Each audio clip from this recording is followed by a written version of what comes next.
participação de Marcos Saldanha, da Rádio Timbira, no Maranhão.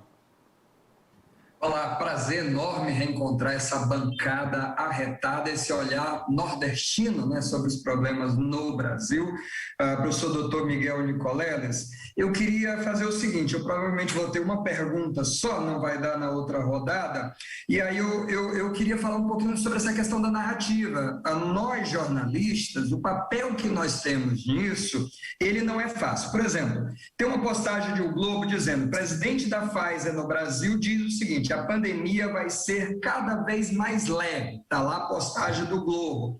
O Ministério da Saúde fez a postagem, a maior campanha de vacinação do Brasil ultrapassou hoje mais uma marca, são mais de 340 milhões de doses de vacinas aplicadas nos braços dos brasileiros. Nas últimas 24 horas, o país vacinou mais de 3 milhões de pessoas. Mas, ao mesmo tempo, eu presenciei, então peguei duas informações agora da relato pessoal. Chilique de uma médica num barbeiro, estava cortando o cabelo, dizendo que jamais vacinem seus filhos. Ela, chilique, médica ali dando chilique. Vi vários professores falando que estão tomando de 3 em 3 meses o kit Covid, estão tomando e que por isso não tiveram a Covid. Eu estou falando de professores que lidam com crianças, que lidam com adolescentes. Então, eu queria exatamente perguntar para o senhor como é que a gente vai lidar com essa coisa de relativizar fatos. Quer dizer, como é que a gente pode lidar com isso se a gente não consegue construir um consenso que é vacina, que é sim a Covid mata, quer dizer, a gente não vai conseguir avançar, a gente vai ficar dando voltas. Como é que a gente fura essa bolha e como é que a gente evita isso mediante todos os fatos, doutor Miguel Nicoleles? Nos ajude também.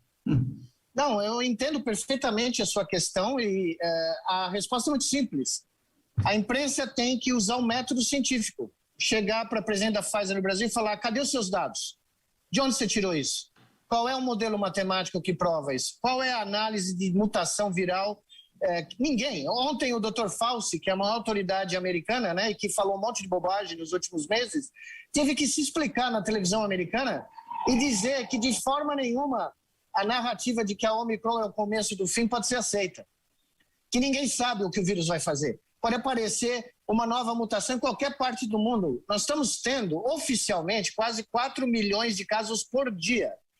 Uma subnotificação pode ser por volta de 5 vezes, ou seja, nós podemos estar tendo 20 milhões de casos por dia no mundo dessa variante Omicron. Nós estamos dando toda a chance para esse vírus continuar mutando. Só que nós não sabemos em que direção ele vai mutar. Então a imprensa brasileira tem que ir para cima, tem que ir e perguntar, cadê a sua prova? Quais são os dados? Qual foi a simulação? De onde é a sua fonte? Só falar não vale nada em ciência, só dar a sua opinião, pessoal. Eu ouvi gente falar, não, eu sou muito otimista. Otimismo não entra na equação científica, muito menos na equação científica de guerra. Quando você faz ciência de guerra e precisa fazer estimativas de risco, você não pode ser nem pessimista nem otimista, você tem que ser objetivo e seguir o que os dados e os seus modelos e os fatos reais dizem a você. Tá? Então eu vi muita bobagem ser dita aqui na imprensa brasileira, muita bobagem dita. Veja, eu contei isso hoje. Eu tive que lidar no comitê científico com um representante da Bahia no comitê que prescrevia cloroquina e que brigava conosco toda a reunião do comitê. Um dos governadores, 24 horas depois que nós tomamos posse, foi dar uma entrevista na sua capital, no Nordeste, dizendo que nós éramos ótimos cientistas, mas muito teóricos, que a cloroquina podia funcionar. Veja só, eu tive que lidar com isso. Quando eu mostrei curvas numa reunião para governadores que tinham um segundo pico, viraram para mim e falaram, mas como uma segunda onda? Isso está tudo errado. Eu falei, como? Isso é sabido que qualquer pandemia pode ter um repique e no final das contas teve o repique, a segunda onda. A gente mostrava curvas com escala logarítmica e a pessoa ficava brava, pensando que era uma escala linear. Não era uma escala logarítmica. Tá? Eu tive que enfrentar isso diariamente durante um ano.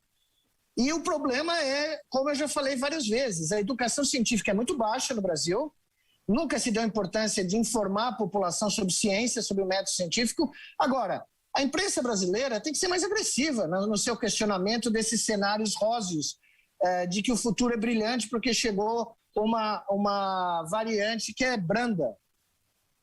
Vão explicar para as 470 pessoas que morreram hoje para os familiares dessas pessoas quão branda a Omicron é. Eu queria só ver alguém explicar para essas pessoas. Quantos dos youtubers que fazem comentários a torto e direito têm experiência médica? Quantos tiveram experiência científica de décadas para falar qualquer coisa sobre a pandemia? O Brasil é um dos poucos países do mundo que dá voz para gente que não tem experiência nenhuma em lidar com dados biológicos e põe na televisão e põe na mídia. Nos Estados Unidos, na Europa, ninguém tem esse acesso. Porque eles sabem que a pessoa tem que ter experiência para falar quando fala de análise de séries temporais.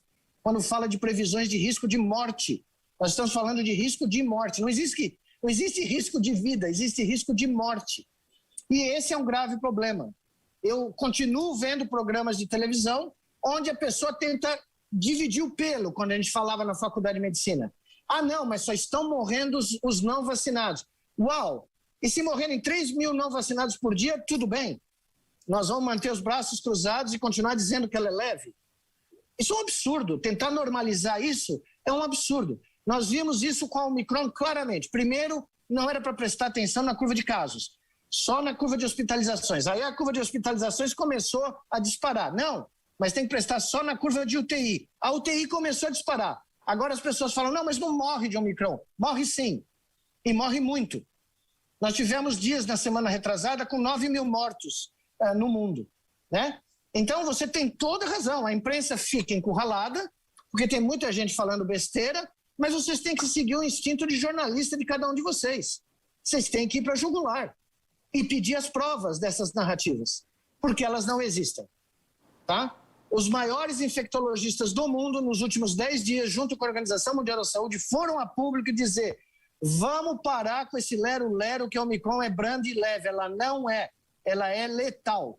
E a gente ainda não sabe quais são as consequências crônicas de uma infecção pelo Omicron. Pelas outras variantes a gente sabe, é grave, muito grave, tá? Então é um vírus para não se ter. Não se ter.